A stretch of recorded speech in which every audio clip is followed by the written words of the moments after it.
Hey, welcome to another episode of Adam's Hamradio. Glad to be back here on this channel. I'd like to make a shout out to a few, or actually one person that is. Um, I'm going to talk about little antennas and stuff like that a little later, and my experience through ARRL. And anyways, I'm going to shout out to Oscar Hotel 2 Delta X-Ray. Yeah, don't worry about it. I read your thing there. You don't have to worry about. I'm not worrying about our. You guys got it worse than we do for FCC license renewals, and ours is 35, and yours is, and you got to pay Spectrum. According to my notes here. According to my notes, you said you had to pay Spectrum notes or Spectrum notes, on air Spectrum. And that's I never heard of that before. That's something new to me. Um, anyways, yeah, the girl that was on there. I don't care for her either. I think she's just on there to push girls to get into amateur radio. You shouldn't be a hobby to push something out. It's got to come naturally, just like we're doing on right now. We talk about it on our channels, or we go on the radios. Like today, I was just off of 7.2 3300. That was the Snowbirds Net. Very good group of people, very good gentlemen, and so on and so forth. And I really don't care for that girl from ARRL. And like, here's a good example. Back in 2002, I went to ARRL, and it was like a dream, man. Going through a radio place with all that magic happens into your peepers there, your eyes. Then you go through this place, and you're like, wow. The one funny thing that got me was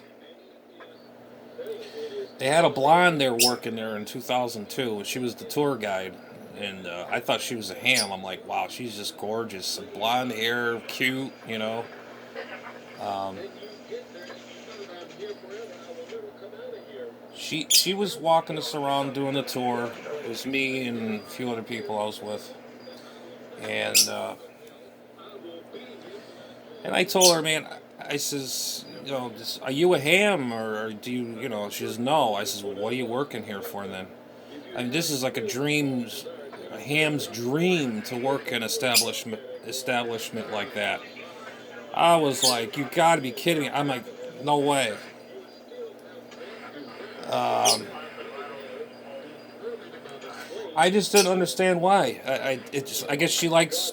I guess it was a job at the time. I don't know if she still works for the ARRL, but it's been years. I've been there in years, since 2002 or three. That would be like my dream job. I would love. I mean, I would love it. I would love to work there. If you, it's just like she's working in a place that she doesn't even care what it is. It's like, oh, it's just communications. But at least I get to go places that no one ever could see. The testing rooms and all the bleeps and blops of radios and people. I'm sure other people had experiences going through ARRL headquarters, and it's just a blast. I mean, once you go in the radio room, you get to operate everything. You can sign in your call sign and time in and time out. But anyways, what else do I have here in my list here I want to discuss? This is the girl that was she. Wait a minute. Yeah, I remember the tour there. She was working. She showed us around. It was very, very amazing. Just amazing. It's like a monument of holy grail of radios. A radio establishment from it started from now to present. And it was a great tour. Near the end of the tour, we asked if we could use the radio room. We worked it. We saw the repeaters. We saw the glass partitions where the radios are in the main beam room. There's a what a window is, and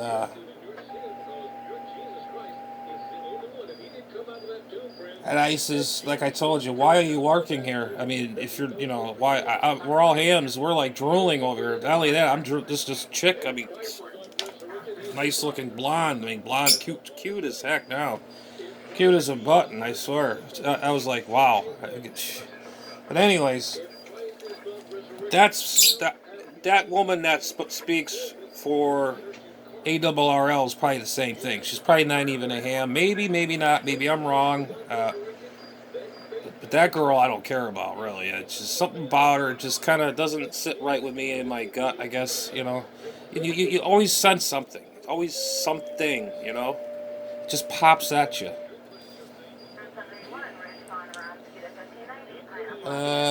Let's see. Yeah, it's like I died and went to heaven when I went there. It's just unbelievable. I'll never forget it. Never forget it. And as to OH2DX, yeah, I got your message there. I just want to shout out to you. Yeah, I feel for you. I thought we had it worse with the fees. We're not. You know what though? I'm not going to complain. I love my hobby. This is what I love. I'm gonna do it to the day I die. Hopefully, when I ever pass, one of my nephews takes my call sign if they become a ham or whatever. That's I'm hoping for. Uh, anyways, so that was my experience with the ARRL. I went in there. It was just very. This was years ago, and it was just kind of odd having a tour guide that was just a girl there, just being there, just to work, probably behind a desk writing letters or something. I says, "Are you a ham?"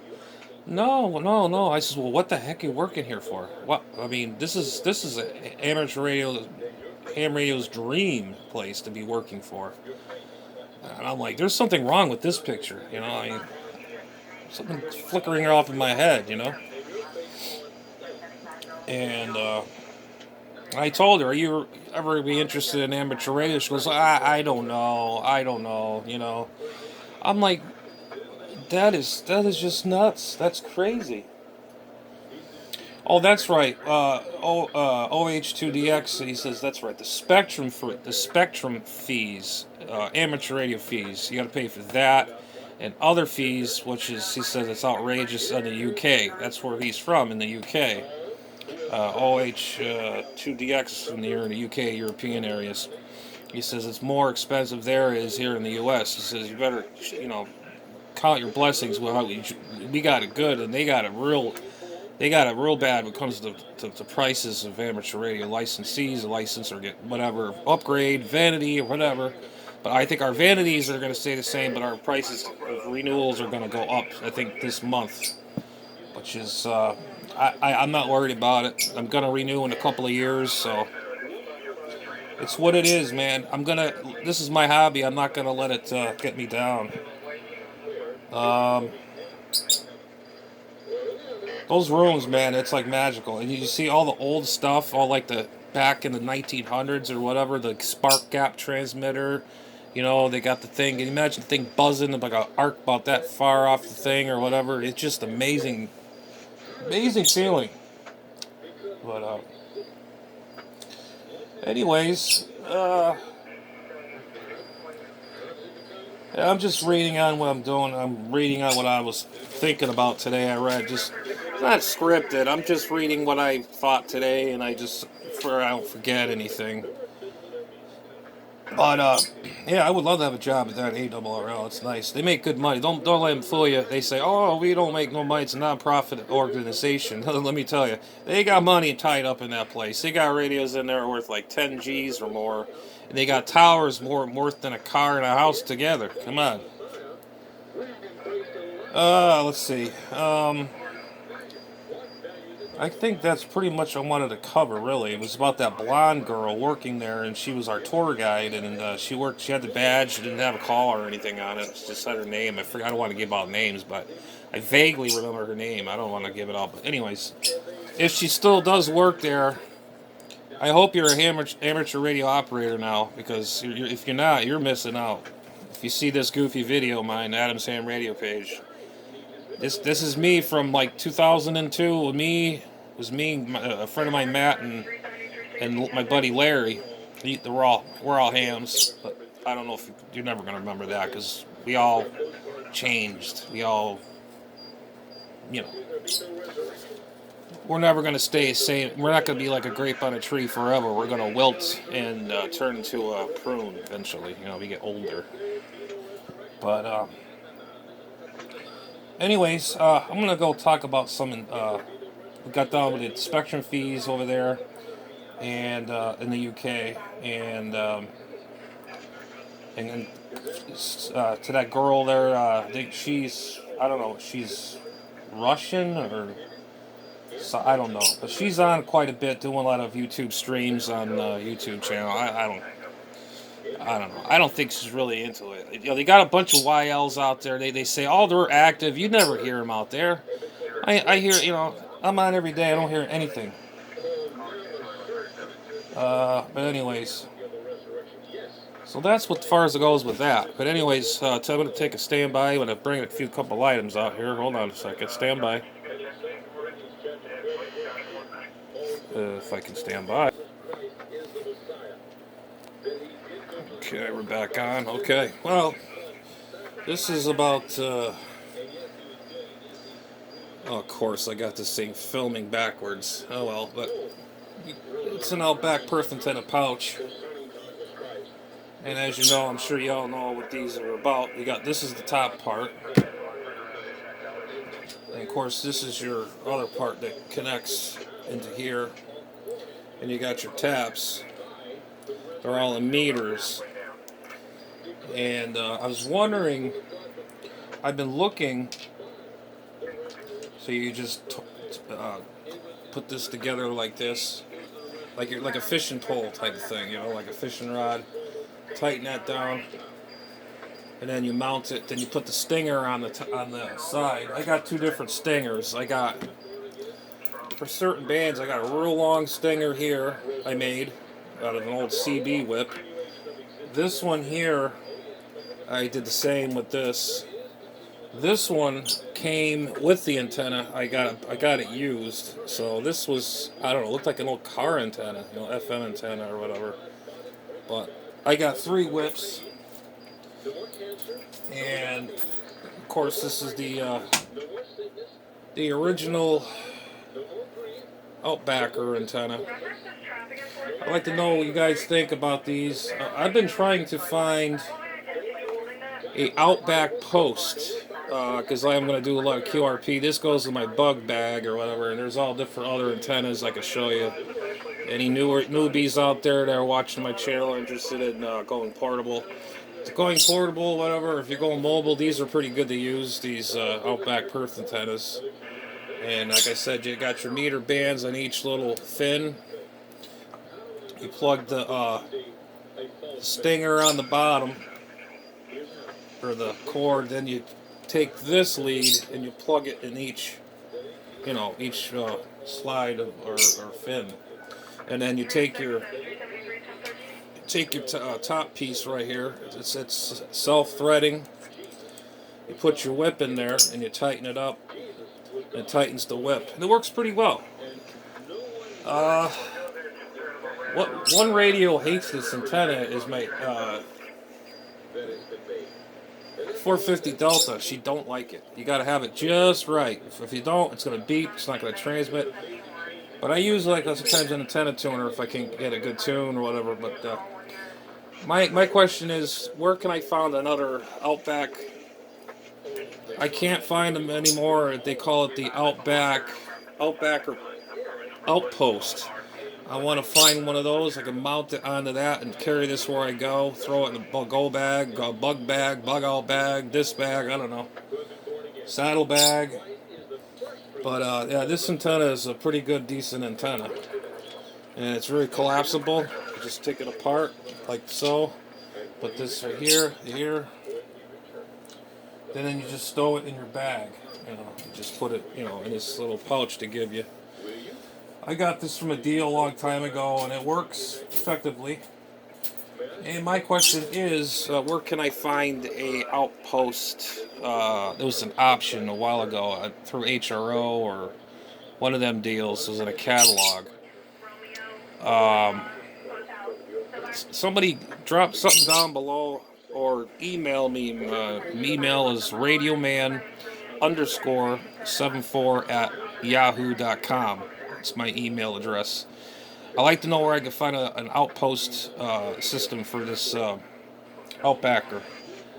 Uh, I've heard people that use them. Of course, I got something going on my phone here. Of course, I'm in the middle of something.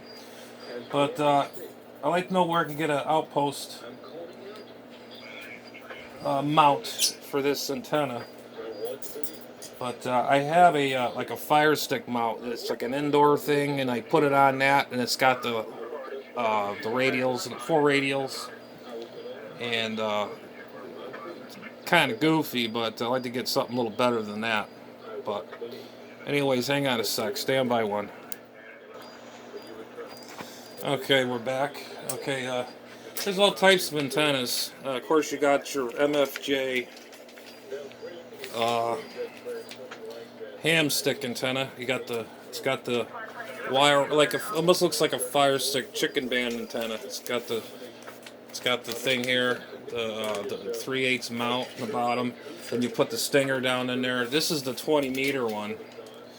They work pretty good. I tried it while in the air, and that's not bad. And yeah, this is the MFJ 20 meter HF whip. It's rated for 250 watts. And it's got the 3/8 thread by 24 thread, inch thread.